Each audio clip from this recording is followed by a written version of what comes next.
Muy buenas tardes a todos y a todas. En nombre de Banco Propénica les damos la más cordial bienvenida al webinario Empresas competitivas en un mundo cambiante, el valor de gestionar los riesgos ambientales y sociales. Agradecemos su participación en esta sesión que promete ser muy enriquecedora por su objetivo de acercar a las entidades a una visión estratégica de la sostenibilidad, de atención de los impactos principales sobre el entorno, pero también de los riesgos y oportunidades financieras. Hoy más que nunca, las empresas se enfrentan a un entorno cambiante, donde factores ambientales, sociales y de gobernanza tienen un impacto directo en su operación, reputación y sostenibilidad. Pero ¿cómo podemos identificar estos riesgos? ¿Qué herramientas existen para gestionarlos adecuadamente? A lo largo de esta presentación exploraremos por qué la gestión de riesgos ambientales y sociales es un componente esencial para la toma de decisiones, cómo conecta con la visión estratégica de los riesgos, su gestión y gobernanza, así como las oportunidades de fondeo a través de las soluciones que brinda Banco Promérica. De igual manera, conoceremos la importancia para que las entidades puedan integrarse en el comercio mundial y la atención de consumidores locales. Les invitamos a tomar notas y preparar sus preguntas, ya que al final tendremos un espacio dedicado para responderlas y enriquecer aún más esta experiencia. Pueden escribirlas en la sección de Q&A y también a través del chat. Sin más preámbulos, démosle la bienvenida a nuestro expositor, Pablo del Arco Fernández, socio director Expansión en América, líder regional del sector financiero en Valora Consultores. Es biólogo por la Universidad de Salamanca y máster en gestión ambiental de la empresa por la Universidad Politécnica de Madrid. Es consultor de gobierno corporativo, gestión estratégica y sostenibilidad, con 14 años de experiencia en la materia en Europa y Latinoamérica, especialmente en el sector financiero. Cuenta asimismo con experiencia en la elaboración de políticas vinculadas a diferentes temas ASG, diversidad, derechos humanos, compras sostenibles y en la asesoría a comités. Se desempeña además como docente en gobierno corporativo y ética, así como en gestión de la sostenibilidad y reporting en universidades de México, Ecuador y Chile. Cuenta con una trayectoria en diferentes países de la región, de la mano de PwC Chile, EY México y Valora. Actualmente dirige el equipo de América de Valora, consultora global especializada en sostenibilidad y finanzas sostenibles, con más de 24 años y presencia en 10 países de Latinoamérica y el Caribe. Demos la bienvenida a nuestro ponente, el señor Pablo del Arco Fernández. Bienvenido, ¿cómo se siente el día de hoy? Muy buenas tardes a todos. Muchísimas gracias por el espacio. El escenario es todo suyo. Muchísimas gracias.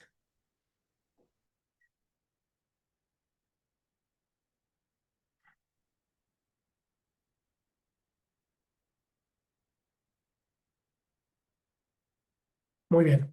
Pues agradeciéndoles la oportunidad de que podamos conversar sobre el valor estratégico que tiene la sostenibilidad. Por supuesto, agradecido a Banco Promérica República Dominicana por acercarnos, ¿no? y poder formular este espacio. Comentarles también que cualquier pregunta a lo largo de la sesión es bienvenida. En la parte final abriremos un espacio para que puedan formularlas, así que atento también a las consideraciones que tengan ustedes, ¿vale? Vamos a profundizar sobre todo en la conexión que la sostenibilidad tiene hoy con la estrategia de las organizaciones desde el punto de vista de su modelo de negocio, con dos cosas importantes: cómo ayuda a reducir los riesgos, cómo ayuda a maximizar las oportunidades de negocio y cómo eso conecta también con el acceso a financiamiento, ¿vale? Para eso, lo primero que tenemos que hacer es romper algunos sesgos. Yo creo que la sostenibilidad es un lugar al que se llega de múltiples maneras. Todos hemos llegado a través de diferentes recorridos.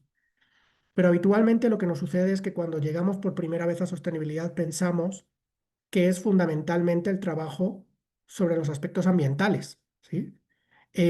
Cuando uno se acerca a una compañía y le pregunta qué estás haciendo en sostenibilidad, que es pues una de las primeras conversaciones que nosotros como equipo asesor en la región tenemos con las empresas, pues nos dicen, bueno, pues tengo estas iniciativas de reciclaje, tengo estas iniciativas de voluntariado, que son sobre todo pues, actividades relacionadas con medio ambiente, como la plantación de árboles, y se quedan ahí, ¿no? En esa como primera conversación de qué estás haciendo en sostenibilidad, qué es lo que ven en pantalla, y ahí hay dos sesgos. El primero es que todo lo que se refleja es ambiental y la sostenibilidad está compuesta también por las dimensiones social y de gobierno corporativo, como vamos a ver. Y lo segundo es que las iniciativas que están ahí reflejadas no están estrechamente conectadas con el modelo de negocio, lo cual no significa que no tengan que desarrollarse y que no tengan que estar dentro de la estrategia de sostenibilidad de una compañía. Pero desde luego no son las más diferenciales, no son aquellas más relacionadas con lo que la compañía supone a través de sus actividades. Y por eso necesitamos que, si bien estas iniciativas, insisto, pueden quedarse, trabajemos sobre todo en iniciativas de alto impacto conectadas con el modelo de negocio. Esa evolución es la que refleja esta diapositiva, donde esa primera aproximación de las empresas empieza en la filantropía y la inversión social. La diferencia entre ambos conceptos es que en la filantropía entregamos el pescado, en la inversión social entregamos la caña. Trabajamos sobre problemáticas que hay en el entorno de nuestra empresa, pues el déficit educativo, el déficit de salud, el déficit alimentario, de infraestructura pública, pero son situaciones esas del entorno que son estructurales y que no son resultado de nuestra operación. Sin embargo, nosotros estamos en esa comunidad, formamos parte de ella, es nuestro entorno y vamos a trabajar esas problemáticas, sobre todo también para evitar que se conviertan en riesgos tan importantes que puedan suponer afectaciones a la operación. Ahí es donde entran pues esa filantropía, que son esas donaciones, ya sea de recursos económicos, ya sea de tiempo de los colaboradores, el voluntariado, o la inversión social, donde nosotros ya estamos dando la aportación a las propias comunidades que plantean proyectos. Ahí están, por ejemplo, pues los fondos concursables que muchas compañías desarrollan para que la propia comunidad, a través de organizaciones, pueda presentar iniciativas que ellos mismos van a implementar, ¿no? Realmente el gran salto en la evolución estratégica de las compañías se da a partir de la responsabilidad social, que probablemente es el concepto que ustedes más hayan escuchado hasta ahora. Por eso está marcado en azul, ¿no? Es donde están la mayoría de las compañías. Ahí ya sí que buscamos desde la empresa atender los impactos que nosotros generamos por nuestras actividades de negocio, maximizar los impactos positivos y reducir o eliminar los impactos negativos. Pero ¿qué ocurre? Que en la responsabilidad social todavía estamos en un estadio reactivo. Hay una persona a cargo de estas temáticas que no interviene en el diseño ni de procesos, ni de productos, ni de servicios. Y básicamente el planteamiento de la compañía es el siguiente, y perdón que sea tan claro. No vamos a cambiar el modelo de negocio, no vamos a cambiar la manera en que trabajamos. Tú, desde sostenibilidad, intenta ver cómo logramos reducir los impactos sin que haya modificaciones significativas de nuestra manera de trabajar, y cacarea, maximiza los impactos positivos que generamos para que eso contribuya a la reputación de la compañía. Pero no hay un planteamiento de que los temas ambientales y sociales, de que los impactos estén presentes desde que se diseñan los procesos, los productos y los servicios. Y además no hay sensibilidad generalmente entre las áreas de la compañía, solo en la persona que le ha tocado esto como responsabilidad principal o accesoria. Por eso no nos queremos quedar ahí y queremos dar un salto más, que es lo que llamamos creación de valor integral. Ahí lo que sucede, lo primero de todo, es que el conjunto de áreas de la compañía entiende, el conjunto de los equipos, que todos tienen algo que aportar a la sostenibilidad. Cada uno desde la estrategia, desde el frente de acción de su propio equipo. Y por tanto ya no es un tema solo de una persona a cargo de la coordinación de responsabilidad social o como líder de sostenibilidad, sino que ya es algo transversal, donde cada una de las áreas va a desempeñar aquello que le corresponde por su tipo de actividad. Recursos humanos tendrá una serie de iniciativas que contribuyen a la sostenibilidad, compras tendrá otras, administración otras y así sucesivamente. Y la persona a cargo de sostenibilidad lo que hará será encargarse de la coordinación de las mismas y del monitoreo, la consolidación de la información de avance, mas no estará a cargo de todas las iniciativas de sostenibilidad. Porque una de las cosas que sucedía en la diapositiva anterior es que estas iniciativas que veíamos al principio como las que se reconocían de sostenibilidad, las gestionaba esa persona. Bueno, esas iniciativas las puede seguir gestionando esa persona, pero está claro que las iniciativas de sostenibilidad son más que esas, ¿vale? Y por eso entran el resto de las áreas. Y además, como tenemos ya, por tanto, embajadores líderes de sostenibilidad en las diferentes áreas, pues también se va a considerar los impactos ambientales y sociales, se van a considerar en el diseño de los procesos, los productos y los servicios. ¿Vale? Entonces ahí cuando uno se plantea un proceso, pues ya lo hace pensando cómo no va a generar un impacto ambiental negativo.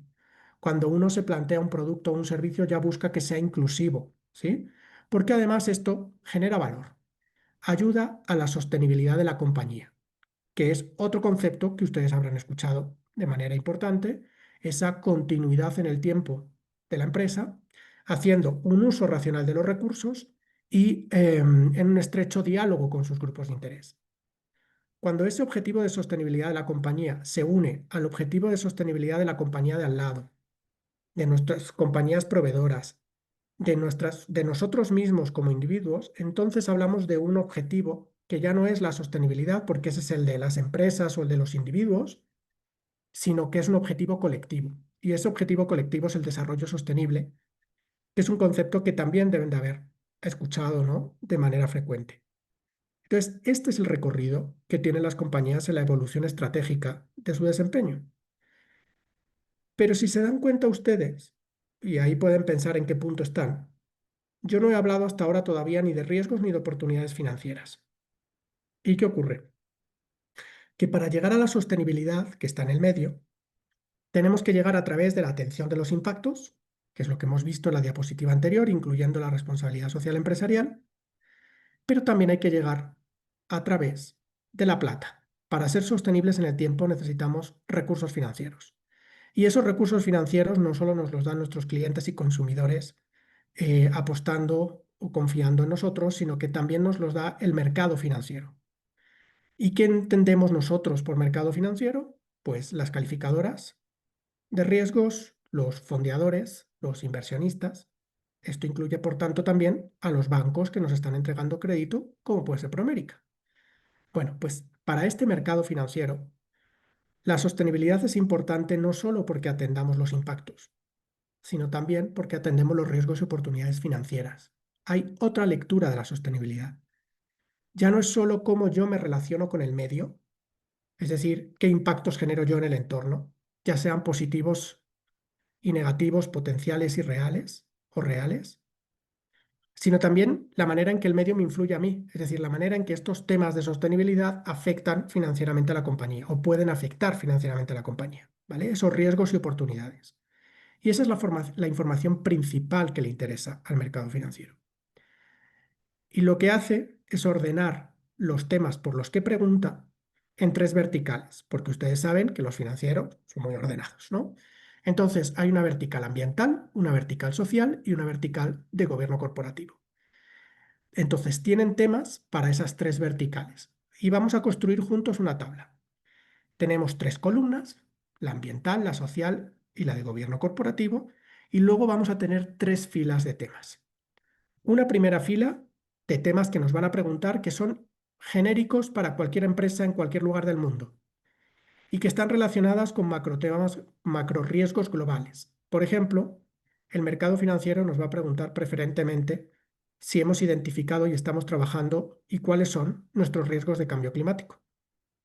Luego habrá otra fila de temas que son específicos del sector de actividad en el que estemos. Por ejemplo, si nosotros estamos en el sector agroalimentario, pues nos van a preguntar por la seguridad de las materias primas o por el uso de agua. Si estamos en el sector de la aviación, pues nos van a preguntar por la seguridad. En fin, ¿no? Dependerá del sector en el que estemos. Y hay una tercera fila por la que no nos van a preguntar directamente. Son aquellos temas que no solo dependen del contexto del mundo, que son los generales, que no solo dependen de las actividades del sector en el que nosotros estamos, los sectoriales, valga la redundancia, de la fila 2, sino que son los temas que son críticos porque somos una aerolínea en República Dominicana, es decir, por el sector y por el lugar de actividad y la trayectoria previa. Claro, esto es tan específico nuestro que el mercado no nos lo va a preguntar. Nos va a pedir que nosotros le entreguemos nuestro análisis de materialidad, porque el análisis de materialidad es el ejercicio que hace cada una de las compañías para identificar específicamente los temas críticos suyos. Entonces nos van a decir, oye, pues, ¿has hecho tu análisis de materialidad? ¿Sí o no? ¿vale? Si no has hecho el análisis de materialidad, la calificación será peor y puede haber alguna afectación en el crédito. Si la has hecho, eso no sucede y te piden que le entregue los resultados para ellos constatar que tú hiciste el análisis al último de los niveles, que es el tuyo específico, ¿vale? Entonces, por eso, como que necesitamos ir avanzando más allá de los impactos, que era la slide de los árboles, para entrar también en los riesgos y oportunidades financieras. Esos riesgos y oportunidades financieras en temas ASG, 3 verticales, 3 niveles, 3 filas, temas generales, temas sectoriales y temas específicos nuestros.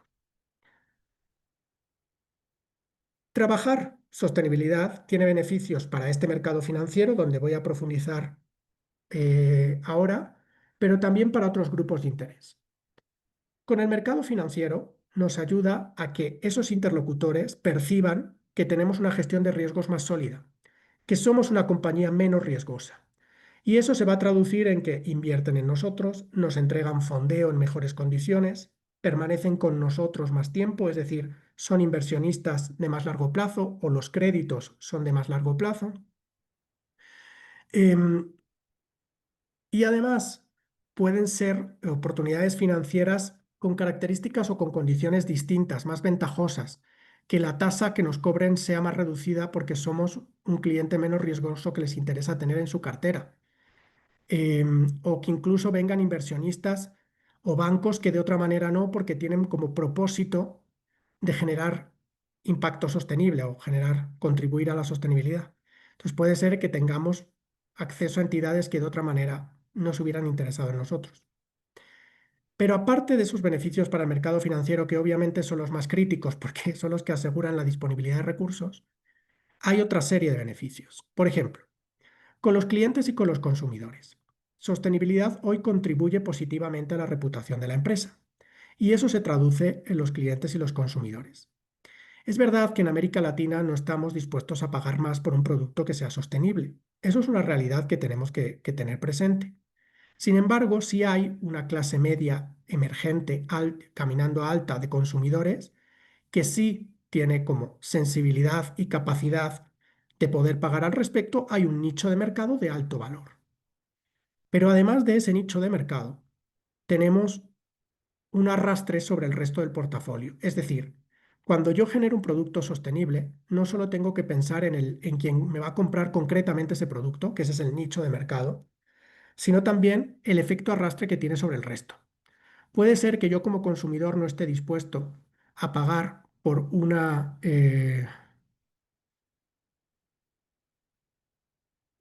un producto alimentario hecho de manera orgánica, ¿vale? Es decir, una galleta hecha con componentes orgánicos, con harina sin gluten, con, bueno, una serie de cosas extra asociadas. Sin embargo, sí, cuando yo voy a comprar una galleta tradicional, sí se la voy a comprar a una compañía que sé que genera esos otros productos. Aunque yo no los vaya a comprar, sí escojo a esa compañía porque digo, bueno, mira, por lo menos se está preocupando por el medio ambiente, se está preocupando por los consumidores y aunque yo en mi decisión no lo incorpore, porque no estoy dispuesto a pagar más o porque no puedo pagar más, sí que me voy a ir con la galleta tradicional, pero de una empresa que es responsable, porque así me voy a dormir un poquito más tranquilo, aunque yo no haya comprado la galleta sostenible, ¿vale? Perdón que ponga ese ejemplo. Entonces hay un efecto arrastre sobre el resto del portafolio. Y ese efecto arrastre es positivo y también de castigo. En un mundo interconectado, cuando hay una mala práctica ambiental o social, eso obviamente aparece rápidamente en los medios y se contagia y hay un efecto de castigo. Y tenemos a las nuevas generaciones incorporándose como consumidores que son mucho más sensibles a estas temáticas y que ese efecto castigo lo van a aplicar de manera más rápida. ¿Vale?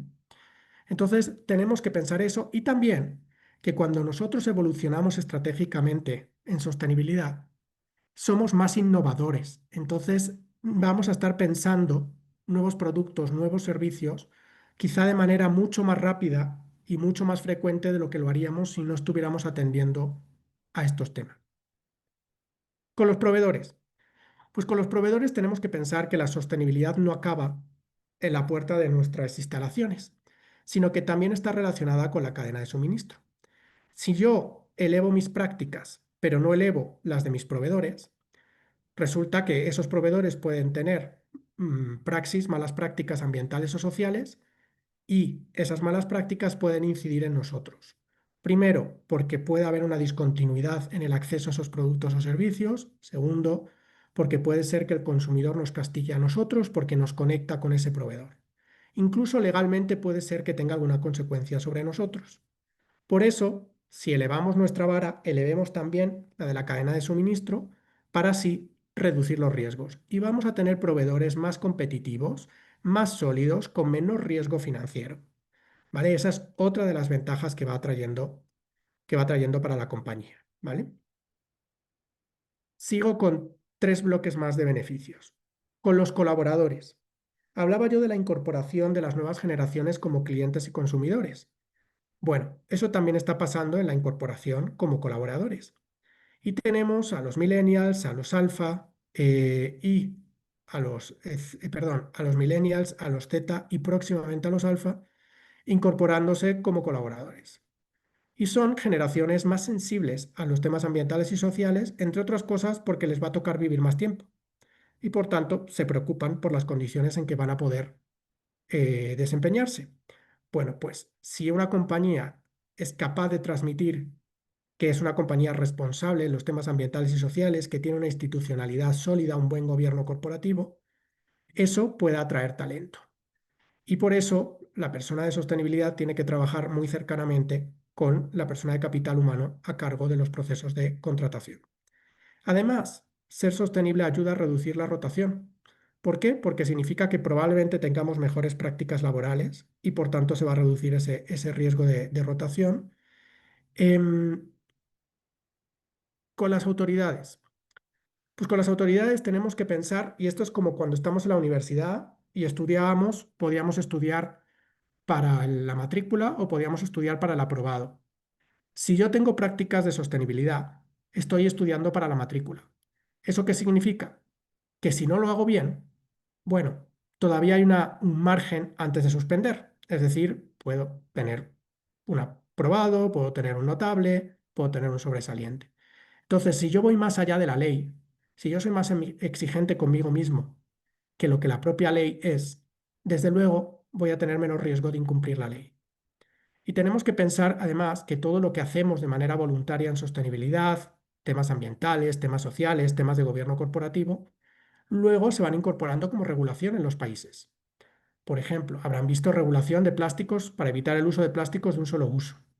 Habrán visto también regulación para promover la eficiencia energética, regulación para incluir medidas de discriminación positiva a favor de las mujeres con enfoque de género.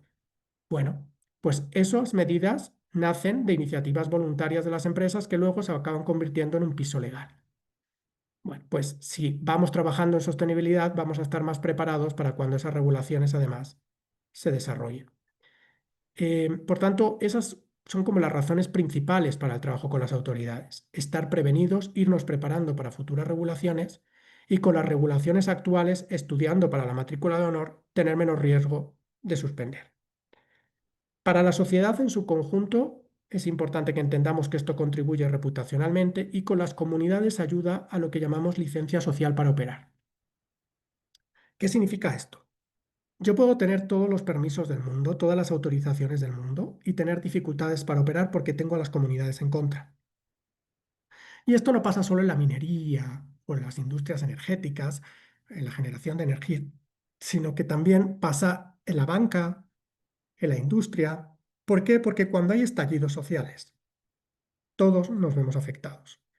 Si yo, como empresa, he sido capaz de construir esos puentes con el entorno a través de las iniciativas que decíamos de filantropía y de inversión social, está claro que si se produce alguna situación de crisis, yo voy a tener cierto margen de confianza y por tanto puede ser que me vea menos afectado. ¿Vale? Como ven entonces, los beneficios de trabajar sostenibilidad son múltiples, son estratégicos y son apolíticos. Estamos siendo absolutamente pragmáticos y estamos dejando fuera cualquier tipo de ideología. ¿Vale? Entonces, en esta evolución de la sostenibilidad hacia la ESG que yo les decía, nos encontramos al mercado financiero preguntando al respecto. Y vamos a ver cómo eso se traduce en la disponibilidad de capital, ¿vale? Ya sea a través de productos de crédito o de otro tipo. Ahora, hay algo que nos podemos preguntar en este momento, y es, ¿por qué hay mucho ruido en torno a sostenibilidad? La pregunta que nos podemos hacer es, ¿sigue siendo la sostenibilidad algo que aporta a la competitividad de las empresas o era una moda? Esto nos lo están preguntando y tenemos a ejecutivos en las compañías cuestionándonos que sostenibilidad sea crítico, que aporte y básicamente señalándonos que el momento ya pasó. ¿Cuál es la razón fundamental de que hoy se esté produciendo ese cuestionamiento? El efecto contagio de Estados Unidos. No les estoy diciendo nada, ¿no?, que ustedes no conozcan. En Estados Unidos tenemos una politización extrema donde se considera que trabajar sostenibilidad es algo ideológico, es una manera de llevar el comunismo a las empresas, de llevar la extrema izquierda a las empresas, y eso está en parte de la política estadounidense reflejado. Lo que nosotros tenemos que pensar, y por eso insisto tanto, en que cada uno puede tener la ideología que considere, esto es gestión de riesgos, y los riesgos están ahí. Podemos tener un gobierno X o un gobierno Y, pero los riesgos del cambio climático están ahí porque la incidencia de los fenómenos climáticos extremos, tormentas, huracanes, etcétera, se está produciendo. Entonces, si yo me pongo una venda en los ojos y no pienso con visión estratégica de compañía que tengo que atender esos riesgos, obviamente me estoy exponiendo. Así que tenemos como que dejar de lado esa politización extrema porque nosotros no hacemos sostenibilidad por ideología, hacemos sostenibilidad por continuidad de negocio. No obstante, esa politización está, la situación en Estados Unidos es de ruido al respecto y eso tiene cierto efecto contagio, por eso tenemos que insistir nosotros mucho en estos argumentos que yo les estoy dando. Y tenemos además pues dos niveles o dos situaciones en Estados Unidos que también es importante que traslademos cuando nos cuestionen sostenibilidad en este momento. Lo primero es que, si bien existe esa politización en la agenda federal, Estados Unidos son 1000 Estados Unidos. Entonces podemos tener retroceso normativo o regulatorio a nivel federal, lo hemos visto con decisiones de Trump. Sin embargo, hay estados que han entendido que esto aporta competitividad a sus empresas y que tienen su propia regulación. Entonces puede pasar hoy que una empresa en Estados Unidos no tenga obligación de transparentar los riesgos y oportunidades de cambio climático porque la regulación federal cayó, pero sin embargo, como opera en determinados estados, por la regulación de esos estados sí lo va a tener que hacer. Entonces, bueno, no es tanto el retroceso como puede parecer por el ruido que hay mediático. Las compañías siguen trabajando al respecto, hay regulaciones a nivel de algunos estados y además sigue habiendo disponible capital para que avancen en este sentido. Por eso cuando nos preguntamos, oye, ¿existía una recesión? Bueno, vamos al foco del problema. En Estados Unidos, bueno, hemos visto que en Estados Unidos la situación no es tan grave como podemos pensar. Y ahora, ¿esto es un movimiento global? Pues no, déjenme adelantarles que no, y no porque nosotros trabajemos en esto, sino porque, pues la verdad, vamos a ver el resto de los países que son referencia, ¿no? Para nosotros desde el sur global. En Europa, la sostenibilidad sigue estando presente en la regulación. Ha habido un proceso de simplificación porque era excesiva la regulación, pero sigue estando y hay financiamiento, incluso planes estratégicos de la Unión Europea para que las empresas, por ejemplo, se diversifiquen energéticamente. Vale, vamos a seguir avanzando entonces. Vámonos a China y a Japón, a Asia. Los dos muy comprometidos con la sostenibilidad por razones distintas. Japón, porque tiene una población muy envejecida, necesita que las pensiones estén disponibles y los fondos de pensiones están incluyendo estos criterios para que el rendimiento de sus inversiones sea mejor. China ha entendido que el futuro de su economía está en esto. Entonces está trabajando para liderar la transición energética y la transición tecnológica. Y yo creo que todos los vemos en sus inversiones en América Latina. Entonces, si han entendido que el futuro de su economía pasa por esto, estamos claros en que sostenibilidad aporta la competitividad. Así que no hay un movimiento global de retroceso en la sostenibilidad, hay un movimiento global de politización y de crispación. Pero si nosotros dejamos eso de lado y pensamos desde la gestión de riesgos y del negocio, estamos claros que esto avanza. Para que nosotros entendamos la conexión con la gestión de riesgos, Pues yo me voy a salir de cualquier publicación de alguien con perfil social o con perfil ambiental. Vamos a ver riesgos reflejados por los principales centros de estudio. A nosotros nos gusta uno particularmente, que es el análisis de riesgos que hace cada año el Foro Económico Mundial en enero, previo a la reunión de Davos, porque claramente los riesgos que arroje el Foro Económico Mundial no van a venir de la sociedad civil, vienen de los propios empresarios, de los propios ejecutivos. Y lo que ven ustedes en pantalla son los riesgos de este año. A la derecha, perdón, a la izquierda están los riesgos de este año y a la derecha los riesgos de medio y largo plazo. Este año, como macroriesgos globales, esa primera fila de temas ASG, pues tenemos obviamente la confrontación geoeconómica, por ejemplo, a través de los aranceles y los conflictos armados. Nada que nos sorprenda y que responden muy mucho a la dinámica política actual. Pero el tercero es la ocurrencia de fenómenos climáticos extremos. Entonces, ya hoy, el tercero de los riesgos, si quito dos que son mucho de contexto, es cambio climático. Cuando yo pienso en el medio y en el largo plazo, ¿qué es lo que más le interesa al mercado financiero? Pues resulta que tenemos en el corto plazo también una amplia presencia de temas en verde, de riesgos en verde, que son riesgos asociados a cambio climático, y sobre todo rojos, que son riesgos asociados a factores sociales, como la polarización social, la inequidad, la migración y la erosión de los derechos humanos y de las libertades civiles. Entonces, en el medio plazo, la mayoría de los riesgos son ambientales y sociales. Y en el largo plazo, además, los cuatro principales riesgos están asociados a cambio climático y pérdida de la naturaleza. Entonces, no nos tiene que sorprender que una calificadora de riesgos nos pregunte por nuestra estrategia climática o que un banco nos pregunte por nuestra huella de carbono en nuestra estrategia de descarbonización o si hemos analizado nuestros riesgos de cambio climático y qué estamos haciendo con ellos. O sea, no nos tiene que sorprender porque es lógico. Por tanto, los debemos trabajar por continuidad de negocio, por acceso a financiamiento. Estos riesgos tenemos que entender además que no son cajitas estancas, sino que están interconectados entre ellos. Por ejemplo, dentro de los riesgos ambientales hay una clara conexión entre el cambio climático, la deforestación y la pérdida de biodiversidad. El cambio climático, con la ocurrencia de esos fenómenos climáticos extremos, afecta, por supuesto, a las masas forestales y los ecosistemas, ¿vale? Por ejemplo, por la desertificación, por los incendios que se intensifican, etcétera.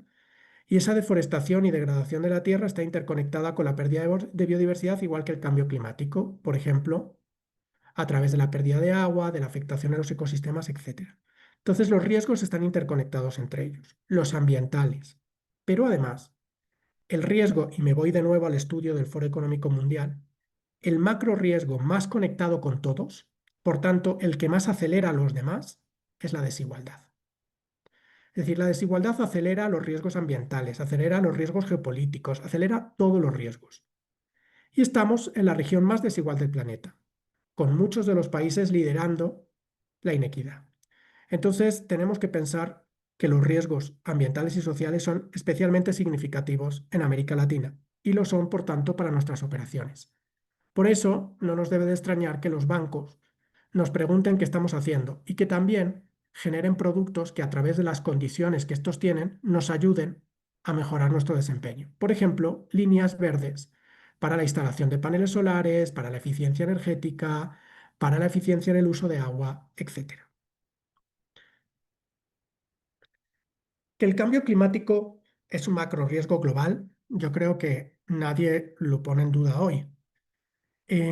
Hace unos años, si hubiéramos visto esta imagen, hubiéramos pensado que esto era pues ciencia ficción. Hoy abrimos un periódico digital cualquier día y nos vamos a encontrar esto, ¿no? Eh, Obviamente, pues incendios, sequías, tormentas extremas y eso conectado con dos fenómenos sociales importantes, la migración, que no es resultado del cambio climático, pero la acelera el cambio climático. Por ejemplo, pues en el corredor seco centroamericano hay mucha migración de la población de los entornos rurales porque se está afectando a las cosechas. Y también la incidencia que el cambio climático ha tenido en las pandemias, en la ocurrencia de pandemias, en la virulencia de las pandemias. Entonces, claro, si nosotros somos una compañía, tenemos que tener en cuenta esto. Y si somos un fondeador o un inversionista, le vamos a preguntar a las compañías con las que vamos a trabajar cómo lo están haciendo. Entonces, yo creo que sobre cambio climático no hay ninguna discusión. Ahora, sobre el resto de los macroriesgos globales, pues realmente tampoco, porque vamos a ver cómo el cambio climático está conectado con la mayoría, cómo la desigualdad también. Esto está presente ya también en el comercio internacional. Vamos a ver ahora los argumentos que están relacionados con nuestros clientes y consumidores. Que hay un escenario de alteración del comercio internacional, de instalación de medidas coercitivas, etcétera, yo creo que lo tenemos todos claro, ¿no? La política de aranceles es el mejor reflejo de eso. Dentro de esa redefinición del comercio global, además de los aranceles, tenemos lo que llamamos medidas pararancelarias. ¿Qué significa esto?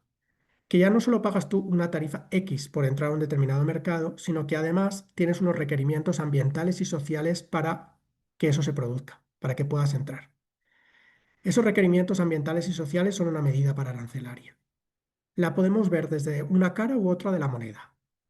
Desde una cara de la moneda son medidas que lo que buscan es promover las mejores prácticas ambientales y sociales en terceros países, ¿no? Desde el punto de vista negativo, por decirlo de alguna manera, son medidas proteccionistas hacia las empresas que están dentro de esos mercados frente a la llegada o para retrasar o para complicar la llegada de empresas del exterior.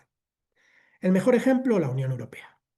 La Unión Europea ha establecido como medida paraarancelaria lo que se llama el CBAM, que es el mecanismo de ajuste en frontera de carbono. Ha definido una serie de productos de altas emisiones, como el acero, por ejemplo, o el cemento, que si quieren entrar en el mercado europeo, tienen que compensar sus emisiones de carbono.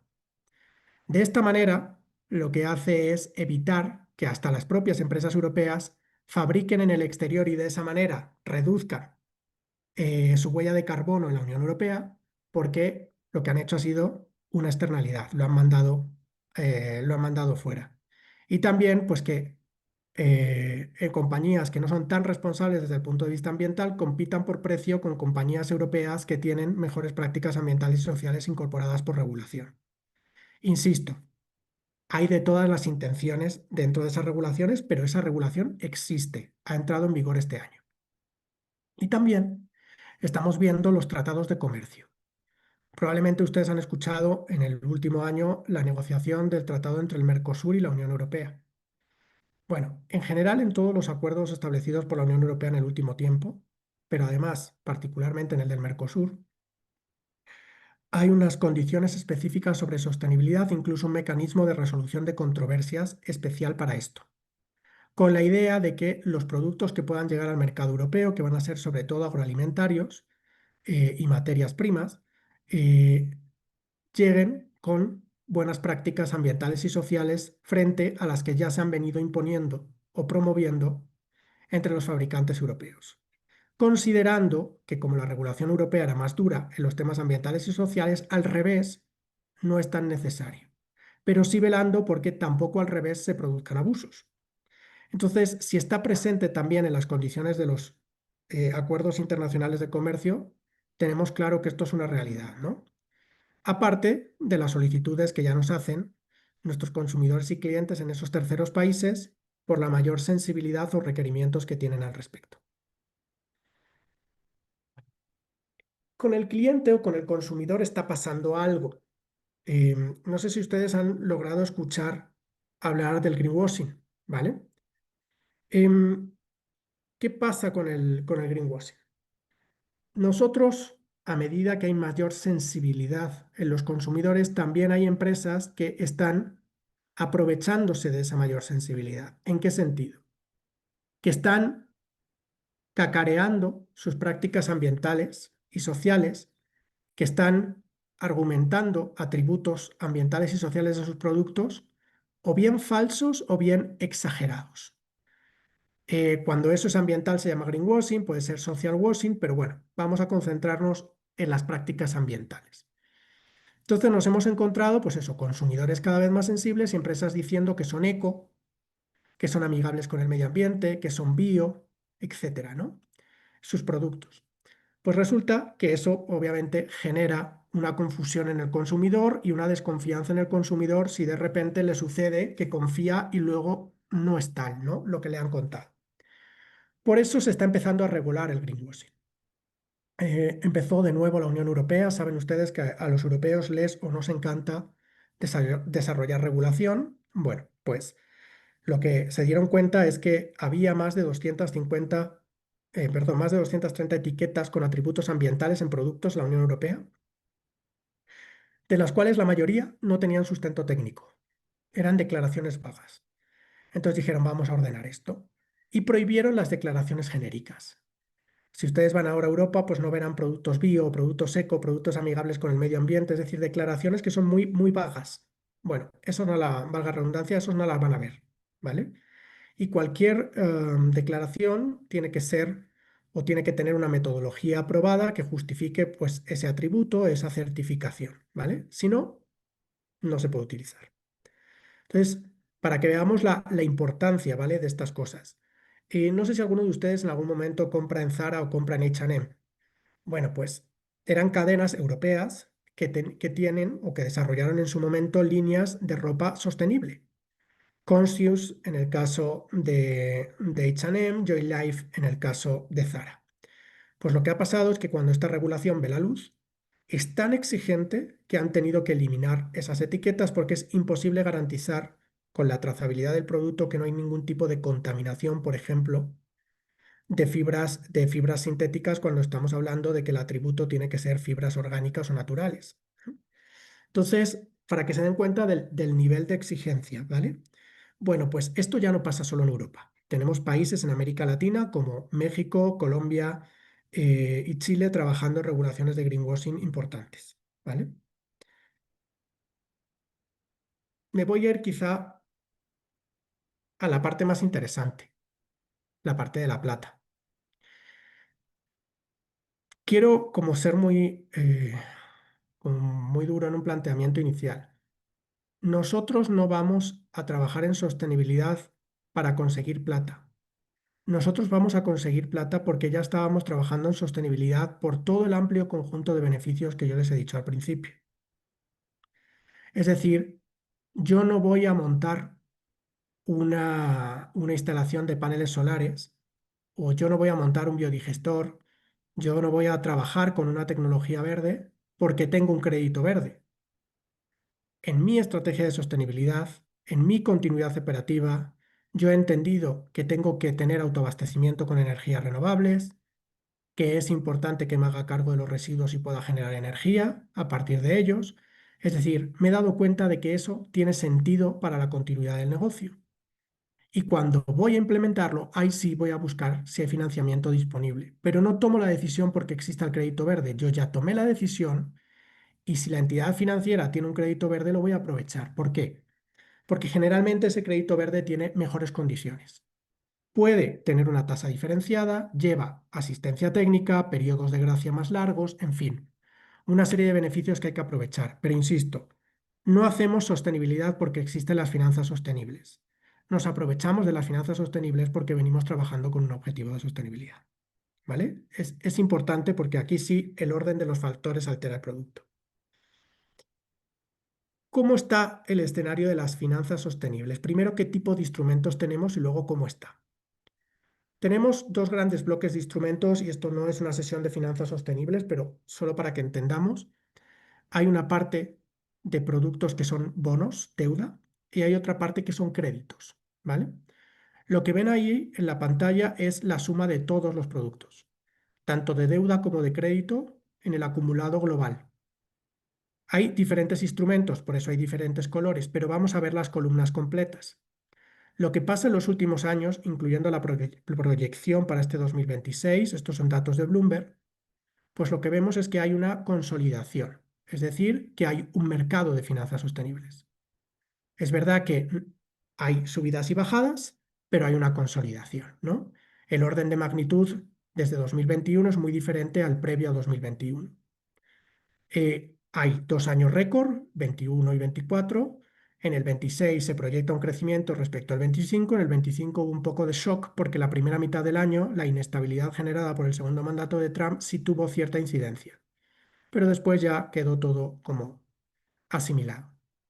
Dentro del mercado de finanzas sostenibles en el mundo, lo que ven ustedes por valor, la mayoría es deuda. ¿Por qué? Porque las operaciones de deuda son más grandes. Sin embargo, ven ustedes ahí varios colores que están asociados a crédito. Por ejemplo, en morado claro, el tercero, si empezamos por arriba, en 2026 y cualquier otro año, son los créditos vinculados a sostenibilidad. Luego, si seguimos bajando, ¿vale? Tenemos los créditos sostenibles inmediatamente debajo en morado. Tenemos también los créditos sociales que están en morado un poco más oscuro. Tenemos los créditos verdes en azul. Es decir, diferentes instrumentos que ahora les voy a explicar. Si nosotros sumamos los créditos, todavía la deuda sigue siendo mayor, pero por ese volumen que supone cada operación de deuda, ¿vale? Sin embargo, si nosotros repartimos ese capital entre los beneficiarios, es decir, cuántas empresas han hecho uso, obviamente en el crédito son más. Es decir, las emisiones de deuda son menos beneficiarios o menos usuarios por más volumen, en el crédito son más usuarios por menos volumen. Cuando nosotros vamos a explicar los productos disponibles, y voy a conectar con lo que hoy tiene Promérica, pues nosotros dividimos los productos en dos bloques, ¿vale? Primero, lo que llamamos productos de captación asignada al uso de los recursos y segundo, productos de captación con compromiso vinculado. ¿Qué significa esto?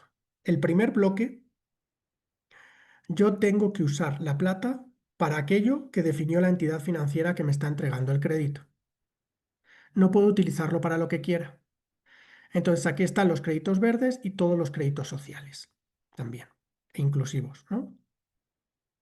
¿Qué significa esto? Pues que Promérica ha definido una serie de actividades que considera verdes, con una serie de tecnologías asociadas. Eso es lo que hay que cumplir para recibir un crédito verde. Si yo no lo cumplo, si yo no lo voy a utilizar, si no voy a utilizar la plata para eso, no me van a dar ese producto. Y no me voy a beneficiar de las condiciones que ese producto tenga. Pero yo no lo puedo usar para otra cosa. Hoy, cada entidad financiera en República Dominicana ha ido construyendo estas líneas de crédito como ha querido. Promérica tiene una oferta de líneas verdes en ese sentido. ¿Qué ha ocurrido que es importante que ustedes sepan en República Dominicana? Que se ha publicado la taxonomía verde. ¿Qué significa esto? Pues que ya existe un acuerdo que los bancos irán adoptando, es voluntario, pero se espera que lo vayan adoptando, para que en el país todos llamen verde a lo mismo. Es decir, que todos llamen verde a las mismas actividades con las mismas características y tecnologías.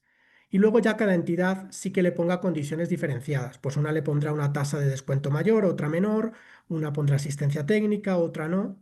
Pero que yo no vaya a un banco y me diga que es verde una cosa, voy a otro banco y me dice que no. ¿Vale? Porque eso genera simetría de mercado.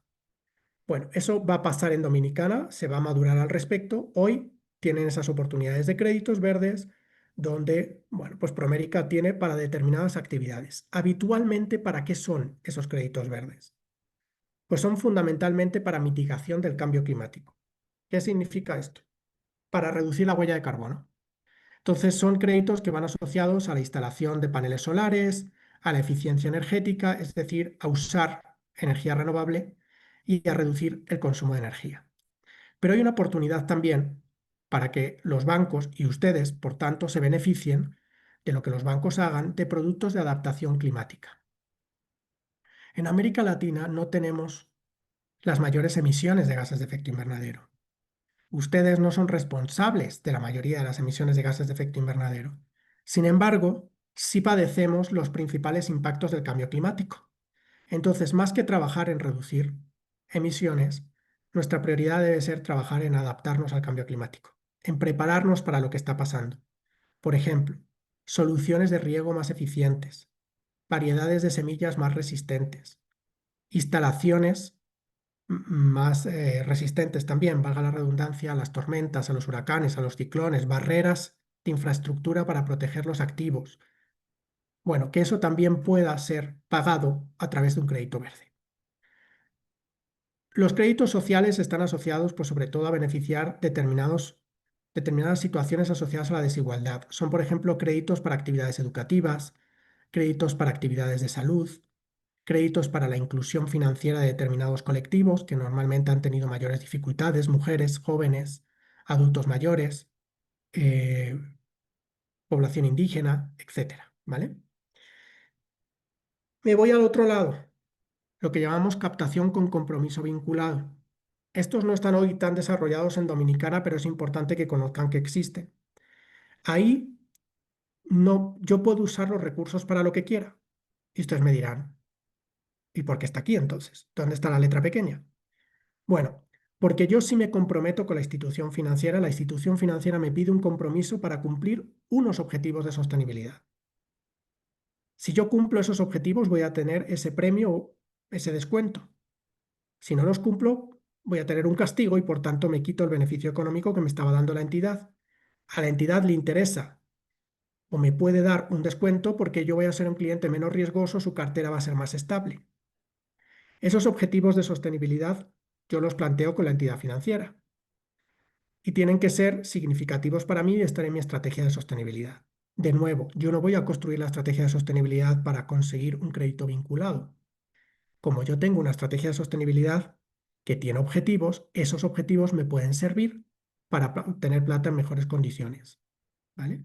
Se llaman créditos vinculados a sostenibilidad, no están tan desarrollados en el mercado dominicano, si están disponibles en mercados como el colombiano, el chileno o el mexicano, por ejemplo, el peruano también, ¿vale? Estos son como los dos bloques principales de opciones de crédito. En el caso de los créditos verdes, pues también evalúen, ¿no?, esas opciones que tiene Promérica al respecto, porque el grupo Promérica ha sido uno de los grandes líderes en la región centroamericana en el avance en este tipo de productos. Pero tenemos que pensar que no solo hay financiamiento para nosotros, que hay otras soluciones. Y déjenme contarles sobre todo dos. Lo que está a la izquierda, que se llama Sustainability Supply Chain Finance, donde lo que hay son productos de confirming y de factoring sostenible. Es decir, yo, empresa, tengo con la entidad financiera X un producto de factoring, es decir, de pago anticipado de las facturas para mis proveedores, o de confirming, de crédito, ¿no?, que va asociados a que son proveedores míos. Pero el crédito o la factura, o sea, el pago de la factura lo hace el banco. Si es un pago de factura hay un descuento. Si es un crédito, pues hay que pagar una tasa por el crédito. Bueno, pues lo que va a ocurrir es que las condiciones financieras, es decir, el descuento va a ser menor o la tasa va a ser menor, si yo, proveedor, puedo demostrar que soy o que tengo mejores prácticas en sostenibilidad. Esto para las empresas grandes es muy interesante porque ya no es que le pidan a sus proveedores que sean más sostenibles, que muchas veces caen en saco roto, sino que gracias a que sean más sostenibles van a obtener financiamiento en mejores condiciones al ser también proveedores de esta gran empresa. Entonces, es una opción interesante.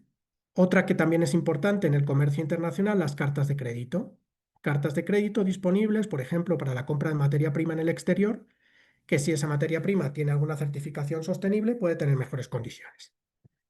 Es decir, aquí están innovándose constantemente para desarrollar soluciones financieras, entonces estén siempre atentos a lo que pueda tener disponible su entidad financiera de confianza. Por ejemplo, a lo que tiene disponible y tendrá disponible en el futuro Promérica en la región, ¿vale? Quiero cerrar en estos últimos minutos con una reflexión solo. Para conseguir utilizar la sostenibilidad como ventaja competitiva, nosotros necesitamos trabajar una serie de cosas por el momento actual que yo les he contado. Primero, necesitamos que las personas dentro de la organización, especialmente los tomadores de decisión, piensen que esto no es un tema de cumplimiento, sino que esto es una transformación para ser más competitivos, ¿vale?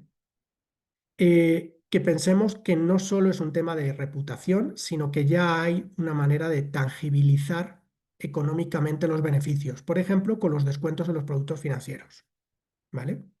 Es muy importante para este avance estratégico que la alta dirección tenga claro esto. Si no, por más embajadores de sostenibilidad que tengamos, necesitamos que los tomadores de decisión estén alineados, que aquí se trata de proteger valor y de crear valor complementario, y que no lo vamos a trabajar solos. No lo vamos a trabajar solos dentro de la compañía porque va a ser interáreas y tampoco lo vamos a trabajar solos como compañía, sino que vamos a involucrar a nuestros grupos de interés en las iniciativas. Hay iniciativas que haremos con los clientes y con los consumidores, iniciativas que haremos con las comunidades, etcétera, ¿vale? Y esta, cierro, es la hoja de ruta. para trabajar sostenibilidad de manera estratégica. ¿Qué tenemos arriba? Ese compromiso del directorio y de la alta gerencia les tenemos que formar, les tenemos que sensibilizar. A partir de eso vamos a identificar cuáles son nuestros grupos de interés más significativos. Nos vamos a poner de acuerdo, porque si no, cada persona dentro de la organización va a decir una cosa. Una vez que tengamos claro cuáles son los grupos de interés, los vamos a involucrar en un proceso, el de materialidad, en el que vamos a determinar cuáles son nuestros temas críticos, porque tienen impactos más significativos, riesgos u oportunidades financieras más relevantes. Y a partir de esos temas materiales, entonces ya vamos a construir la estrategia. La mayoría de la estrategia ya existe, porque si no, no existiríamos como empresa, valga la redundancia. Lo único es que no tenemos identificadas esas iniciativas como de sostenibilidad, entonces hay que mapear para esos temas críticos qué iniciativas ya están ocurriendo dentro de la organización, revisarlas y reforzarlas. Y luego, pues saber qué iniciativas nos faltan, poder poner iniciativas nuevas para los próximos años organizadas para atender las brechas. Y cuando la estrategia esté en marcha, entonces empezaré a transparentarlo para que los grupos de interés tengan la información.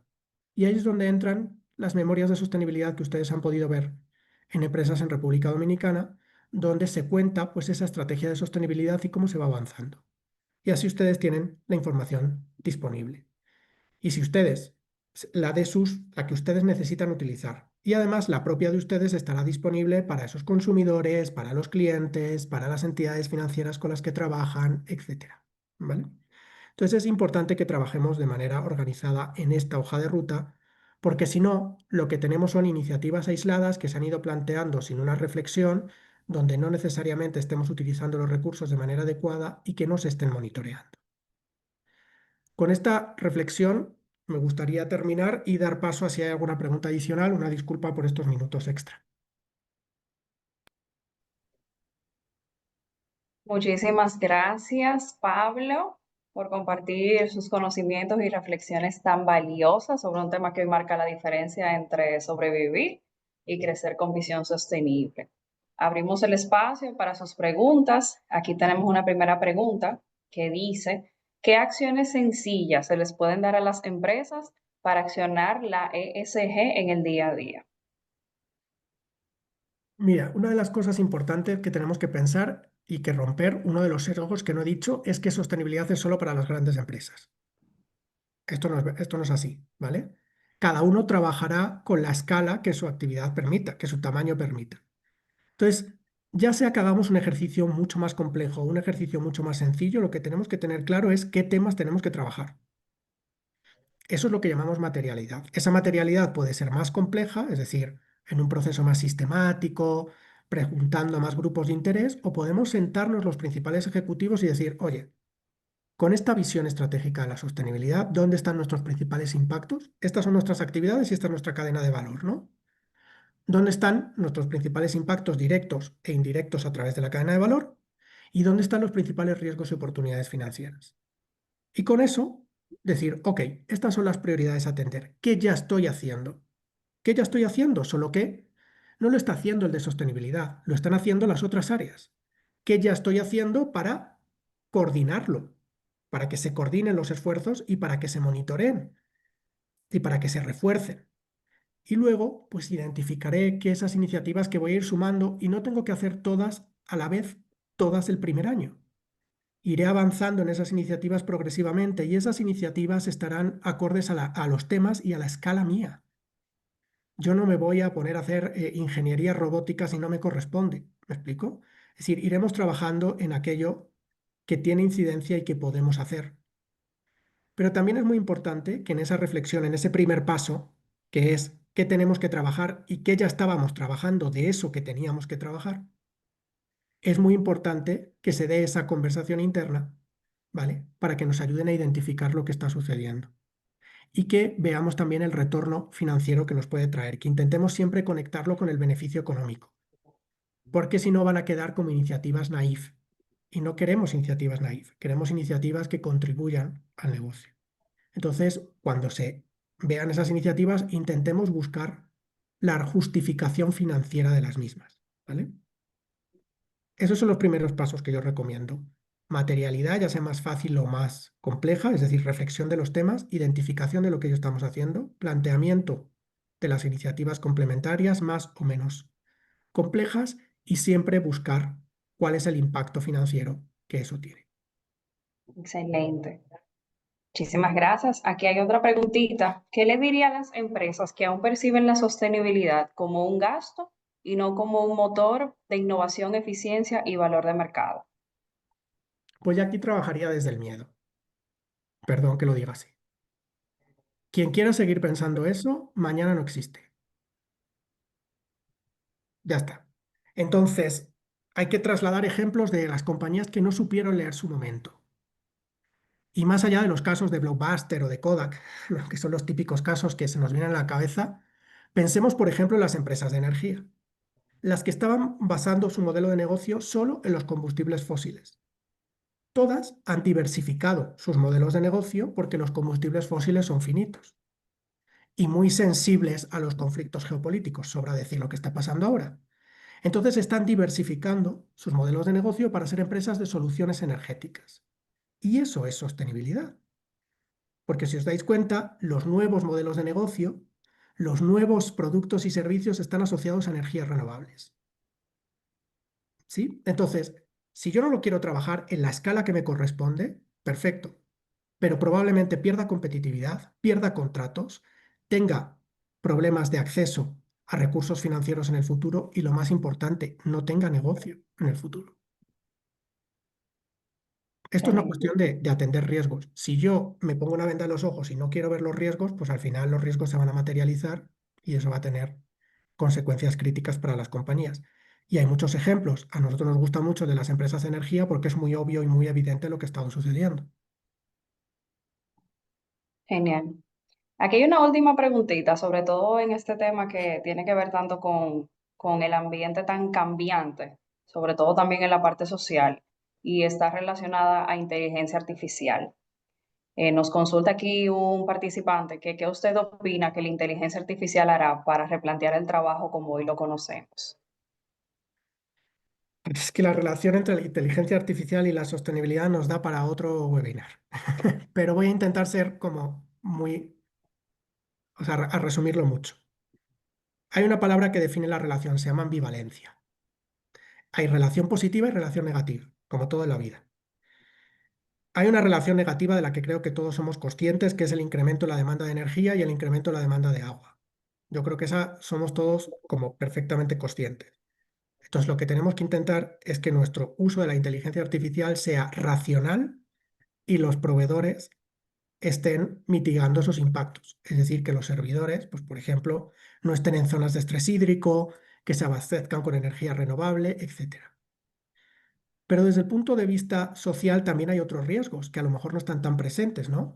El riesgo de la pérdida de empleos, el riesgo de maximizar las brechas en América Latina por el rezago tecnológico, el riesgo de control de la ciudadanía a través de nuestros datos. Entonces, como todo, y perdón porque aquí me sale lo europeo, hay que regular.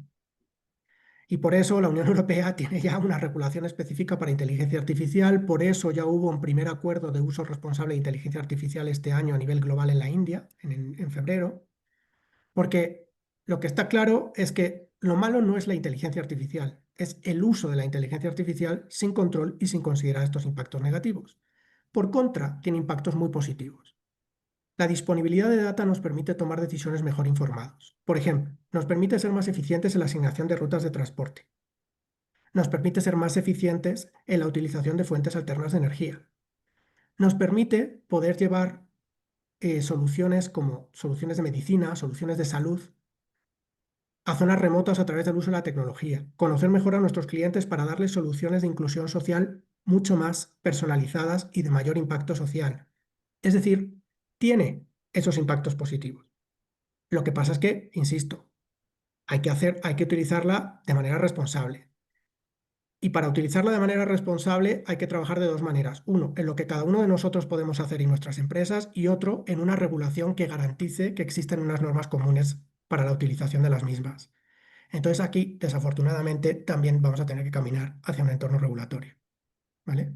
Pero si nosotros como compañía vamos avanzando, lo que decíamos de la sostenibilidad, en la relación con las autoridades, si yo me voy preparando, cuando llegue la regulación, yo ya estoy listo y no va a tener como tanto impacto sobre mí, no voy a tener que correr para adaptarme porque yo ya lo venía incorporando. Voy a estar más listo y voy a tener una ventaja competitiva. Excelente.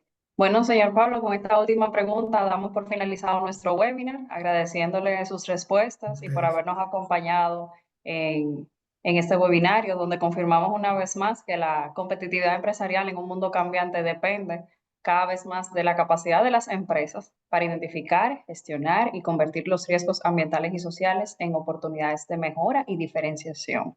Muchísimas gracias a todos los participantes que se unieron en esta tarde. Les invitamos a mantenerse atentos a nuestras futuras actividades, a compartir este conocimiento con sus equipos y colegas y aplicar lo aprendido para fortalecer sus proyectos y negocios en un enfoque sostenible. Gracias a todos por su tiempo y compromiso y recuerden también seguirnos en nuestras redes sociales, Banco Promérica RD, para estar al tanto de más eventos como este. Feliz tarde a todos. Gracias a todos.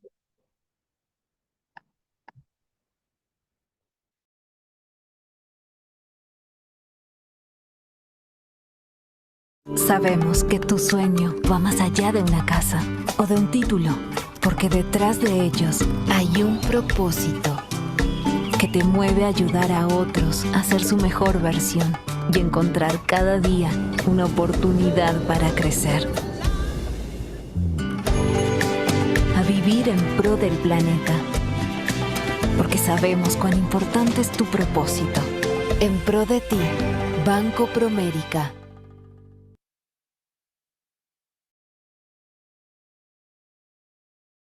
Sabemos que tu sueño va más allá de una casa o de un título, porque detrás de ellos hay un propósito que te mueve a ayudar a otros a ser su mejor versión y encontrar cada día una oportunidad para crecer.